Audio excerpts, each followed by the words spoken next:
Thème 2, feu voyant accessoire. Pour les 3 feux, c'est l'inspecteur qui vous les donnera. Il peut vous demander souvent les feux de route, donc contact, et le feu de brouillard arrière, ici, et souvent l'éclairage de plaque. Étant donné que lors de la procédure, on a déjà fait les feux de croisement et qu'on a déjà fait également les feux de détresse. Donc j'allume les feux, on va dehors et on fait les feux. Contrairement à la procédure, où on disait pas d'anomalie, là on va chercher beaucoup plus de détails. Le détail, ça va être de regarder les feux. Donc les feux de route sont ici, ils sont propres, en bon état et ils fonctionnent. Et également ici, propre, bon état et ils fonctionnent. Et après on va aller faire les feux arrière du coup, pour le brouillard arrière et l'éclairage de plaque. Donc ça, on aura fait les 3 feux de route.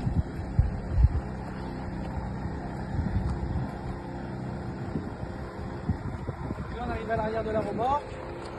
Les feux de brouillard arrière sont ici et ici. Ils sont propres, en bon état et ils fonctionnent. Et pour l'éclairage de plaque, ici et ici, ils sont tous les deux propres, bon état et ils fonctionnent. Nous allons faire 2 voyants. Pour ça, il faut monter dans le véhicule. L'inspecteur monte avec vous dans le véhicule et il va vous demander 2 voyants.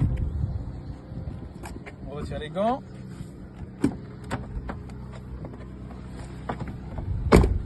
Donc les voyants qu'elle peut demander. Donc là, vous avez tous les voyants affichés au tableau de bord. Donc voilà, en fonction des voyants demandés, il faudra montrer et donner l'explication. Par exemple, si vous voulez expliquer ce voyant-là, c'est le voyant pour la pression des pneumatiques. Donc il m'indique que j'ai une baisse de pression d'un pneumatique et que j'aurai besoin peut-être de passer au garage pour le faire regonfler ou vérifier la pression. Si c'est un voyant rouge, plutôt comme celui qui est ici, c'est le voyant de liquide de frein. Donc là, c'est un voyant rouge. Il m'indique que je dois m'arrêter le plus rapidement possible en sécurité et que je dois appeler un garagiste pour qu'il vienne me dépanner. Les accessoires à faire fonctionner, ça peut être par exemple les essuie-glaces ici, pour faire fonctionner les essuie-glaces avant, ou à l'intérieur ici, il y a un petit bouton pour l'essuie-glace arrière. Ici, vous avez le lave-glace pour l'avant et le lave-glace pour l'arrière. C'est en dessous ou au-dessus, ici. Ça peut également être l'avertisseur sonore ou des commandes comme ici, par exemple, désactiver l'ESP et autres.